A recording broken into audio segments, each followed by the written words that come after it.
Welcome and thank you for being here. Joining me today, I'm John Donnelly, Chief of the District of Columbia Fire and EMS Department, and I'm representing the Unified Command Team that is operating today. I'm joined today by Deputy Mayor Lindsay Appiah, Metropolitan Police Department Executive Assistant Chief Jeff Carroll, Clint Osborne, the Homeland Security and Emergency Management Agency Director for the District of Columbia, the Military District Washington, the Metropolitan Washington Airports Authority, and both the fire and police chiefs, the United States Coast Guard, the Maryland State Police, the Virginia Department of Emergency Management, and the Virginia State Police.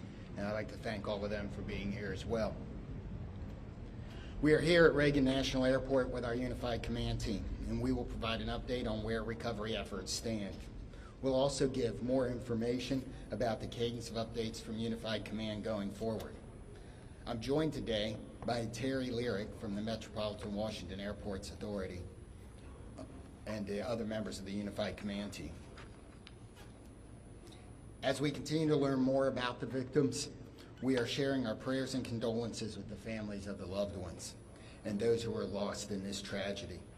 And I want to thank again our response teams for their heroic efforts over the past 30 or so hours, including the team on this site, as well as the teams that are supporting the families. This is heartbreaking work. The National Transportation Safety Board is leading the investigation into what happened, and they will be providing updates later this afternoon. We will not be talking about the investigation in this conference.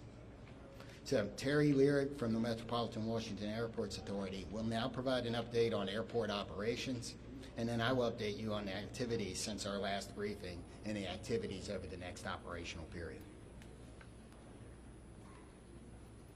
Thank you, Chief. Again, my name is Terry Liercke. I'm the Vice President Airport Manager of Reagan National Airport. Just kind of wanted to give an update on where we stand. As we know, the airport is open and operating. We are in a reduced capacity and a reduced arrival rate due to the proximity of the recovery site. We do have 2 of our 3 runways that are closed. So as always, we do want to encourage passengers to reach out to their airlines for any potential flight delays. Typically a full schedule here at National Airport would encompass about 800 flights a day using those 3 runways. We've had several, obviously, cancellations yesterday. Airlines are resuming as much as possible normal operations. I think we have about 100 flights or so canceled today. I do want to just recognize a lot of the airport teams who work behind the scenes, and we are here to support and coordinate with the ongoing recovery efforts, as well as working with NTSB in their investigation. With that, I'll just turn over my remarks to the next speaker. Thank you.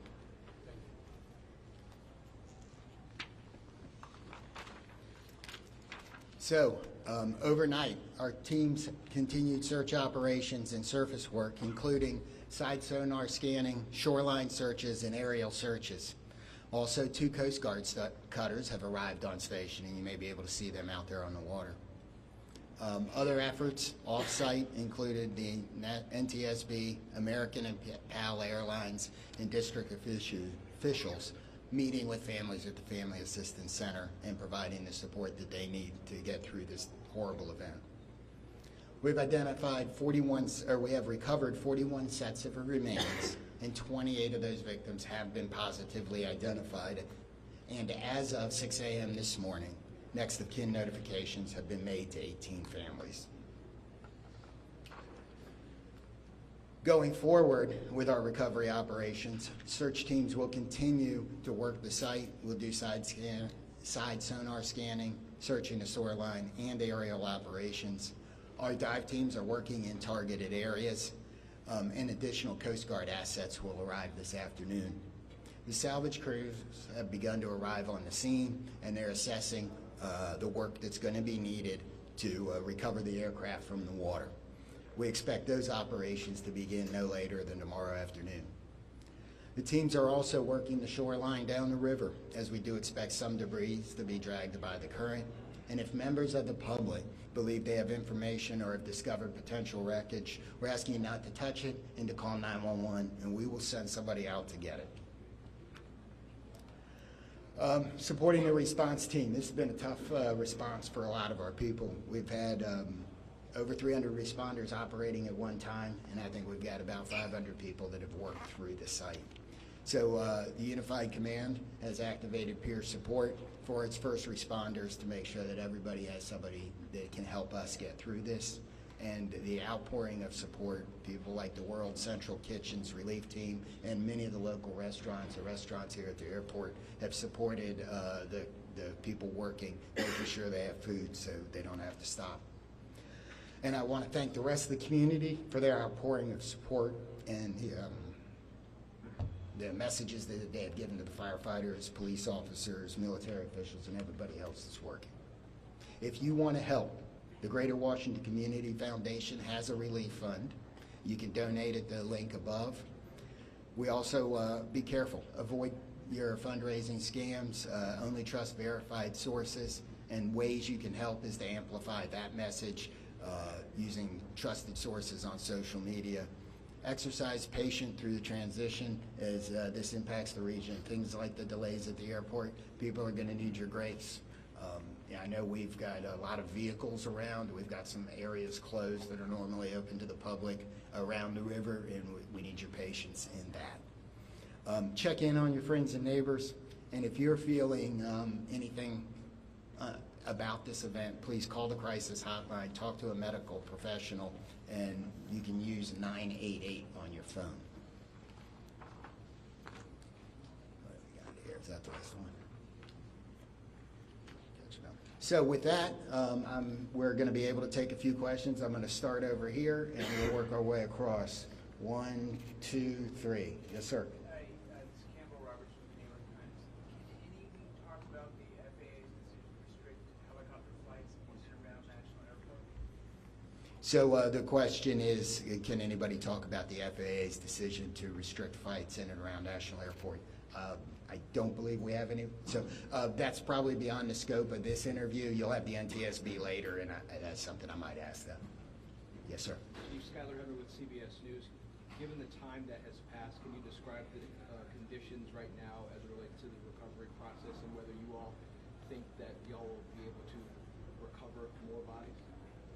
Okay, the question was, given the time that has passed and the conditions outside, do we believe we're going to be able to recover more bodies? And there's a lot of challenges with that. So I'm going to answer that one. I'm going to say that, yes, we expect to recover all of the bodies. We have that's why our teams are still working. We're going to have to work with the salvage company to do some of that work. Yes, sir. If I may ask a question on behalf of the Reagan National Airport. This is Alex Gabriella with News Nation. A lot of questions now circulating about the crowded airspace surrounding this airport. Also reports about other close calls, including 24 hours before the fatal accident. We've seen the FAA take the position of restricting the airspace, specifically Route 1 and 4 for choppers in this area. What is the airport's position about potentially toning down some of the air traffic around this airport, and should this have been done sooner, specifically the restrictions on the airspace for choppers on Route 1 and 4? Yeah, sure. The question was regarding air traffic, helicopter routes up and down the Potomac, right? That is an FAA responsibility. The airspace is controlled by the FAA. The airport does not have any responsibility outside of the surfaces, the airport itself. But most certainly this has been conversations that you've had, and when it comes to safety for the airport, for the passengers that come in and out of D.C. Absolutely. The FAA does regulate the airport, and we follow all FAA safety regulations. Again, all I can say is the FAA is responsible for the airspace. And very briefly, a question for the chief. Sir, how long do you expect it to take for the salvage to be removed from the river to recover the bodies and do everything that's necessary to bring closure for these families? So we're working as fast as we can. I'm not going to be able to give a timeline on that as there's a lot of unknowns. But we hope that we have we have more salvage equipment here tomorrow, and that operation can begin then.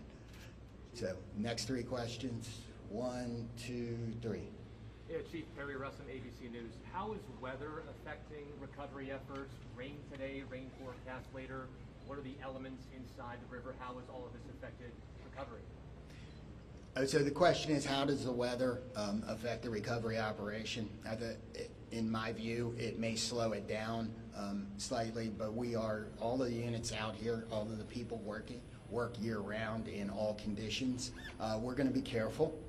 We're going to make sure we don't hurt anybody else, but the weather we've seen so far is weather we can work in. If that were to change, that would affect it, but we haven't seen that.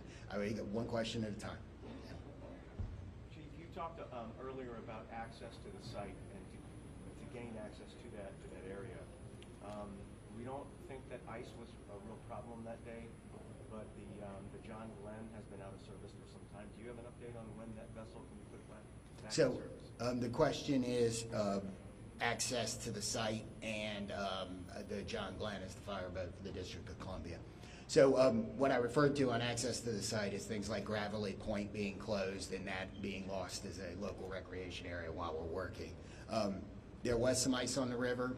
We made good access to the site with everybody else. The John Glenn, as has been reported, is one of the district's fireboats. It is not the primary asset for this type of operation, and while it's in the shop, it didn't affect anything, and we hope to have it back by this summer. Yes, sir. Mr. Liercke, I have a follow-up question about the runway closures. Brady Trimble with Fox. So you said 2 of 3 are closed because of their proximity to the crash site. Yeah. Can you explain why they remain closed? Sure, absolutely. So the question is, why are 2 of the 3 runways here at National Airport closed? So if you're familiar with the runway configurations here, we have a main north-south runway, and we have 2 what we call crosswind runways. The 2 crosswind runways, if aircraft were to take off or land over the aircraft recovery sites that is out there right now, those would be impactful to the operation. So we've elected to keep those runways closed. And to follow up, how long do you expect that to remain the case? And are you saying that if there are still recovery teams in the Potomac, then there's no chance that these 2 runways are going to open? And how does that impact? Yep, sure. So the question is asking how long we anticipate those runways to be closed. That's a dynamic situation. We've worked with the FAA. I think what we've communicated is we anticipate, our expectation is a week. However, we'll reassess on Monday, and as the recovery efforts go, it's a fluid situation, obviously. Yep. Okay, Paul here and there. Chief, by talking salvage, can you confirm that you're not going to be able to recover the remaining bodies until you're able to get the fuselage off the floor of the river and onto a barge? And then my follow-up to that is, are you making an effort today to get into the helicopter to recover those 2 bodies? So the question is, do we believe we have to lift the aircraft out of the water in order to finish and find the rest of the remains? And the second part of the question was, are we focused on the helicopter today? And the answer to the first question is yes. I believe for us to recover the rest of the remains that we are going to need to get the fuselage out of the water. The second part of the question is yes, a lot of our operations, not all of them, but a lot of our operations today are focused on the helicopter. Yes, ma'am. Yeah, this question's for Mr. Liercke. I'm about Fox 5 DC. Can you confirm sufficient staffing moving forward in the tower? I don't know if that's in your scope or if that's... It's not. So the question was regarding staffing in the air traffic control tower. That's outside my scope of responsibility. Chief Donnelly, can you talk a little bit about the toll that was taken on your teams, and specifically how many people still remain? I know on day 1 there were upwards of 300 mutual aid. They're still out there? So, you know, this is an incident where even if it doesn't affect you right now, it's probably going to affect you later. It'll be something that you think about. So in emergency services across the board, we have support teams. The National Capital Region, all of the departments do, so they've been activated. The International Association of Firefighters regional peer support team has been activated to help support. And the incident management team, as they rotate responders through the scene, are making sure that there are opportunities for them to get the assistance they need. I'm going to ask the Virginia State Police to talk about the peer support he's doing a little bit. I'm First Sergeant Blank with the State Police in Virginia. We are working with our partners. MWA is leading the support for the effort for peer support, but I'm here in support of that effort, and we have several regional partners that are contributing to that, including mental health professionals who are on site from ANOVA and from a nonprofit in the area that are providing support. The Virginia Law Enforcement Assistance Program is also planning to send support, and all of the most of the public safety agencies in the region are providing personnel to assist with that effort. Yes, ma'am. Barry Elkhart with DC News Now. I know that this is an unpleasant question for you, Chief, but we've been hearing reports of people that live along the river and potentially seeing partial remains coming up on shore or seeing. Is that anything you're hearing? Or is that why you're keeping people away from some of the shore? So we're not keeping anybody away from the shoreline for any of those reasons. If we've closed off an area like Gravelly Point here, it's because we have emergency access vehicles coming in and out, and we need the access to the river. We have received some 911 calls about either debris or remains. I don't know that we've actually found any remains. We've certainly picked up debris from those 911 calls. So we're going to do 3 more and go 1, 2, and 3 in the back. Yes, sir. Thanks, Chief. Jonathan Kersley from Channel 9 Australia. This is a question for Terry. Terry, as Vice President and Manager of this airport, what concerns have you had specifically about the congested airspace, and have you ever raised those directly with the FAA? So again, the United States airspace is the safest in the world. Safety is one of our top priorities, and we continue to ensure that the airport is safe for operations. To follow up on that, it wasn't safe in this instance. There have been near misses here before. You would have been made aware of those as manager of this airport. Have you raised concerns with the FAA about the congested airspace around Washington's airport? Yeah, I can say again, we work with the FAA. We're regulated by the FAA. We comply with all FAA safety regulations. But that doesn't answer the question. Yes, sir. Can you talk about how much debris has been removed to Hangar 7? That at some point, will that operation be transitioned to a private company, a DSB? Will hire, or will you guys actually put all the debris in the hangar? So that's an investigation question and appropriate for NTSB this afternoon. We'll take 2 more. Yes, sir. Tom Resnick, Channel 7. I had a question for Terry as well. As far as the airport took a position against adding extra long-distance flights out of here, and one of the concerns was there's just too much already going on. Do you maintain those concerns because they're supposed to start in the next few months? Are you concerned about safety as those extra flights start? Yep, thanks, Tom. So the question was regarding the additional slots to DCA. As you know, the slots are federally controlled, federally mandated, and we have to follow federal regulations. Are you still concerned about them? I mean, the airport authority was concerned at the time. Yes. Again, we have to follow the federal regulations on the slot controls. Yep. That's it. Hi, Jim Spellman, Yeah. CGTN. Terry, one more question for you. You're talking about the FAA, Congress, federally mandated, et cetera. Where does the buck stop with this accident and ensuring that the next flight to take off from this runway is safe? So again, the question is really directed to the FAA and Congress, I believe. Yeah. Yeah, One last question is right here. You have 41 victims recovered. Are you confident in the location of the others? Where are they? Are you confident that you know where they are? So I think we know where they are. We won't know until we're done. I mean, we're going to continue the search operation, but we've searched a large portion of this river, and we are right there. So, I didn't read. So the question. Let me answer the question again, or let me restate the question. Sorry.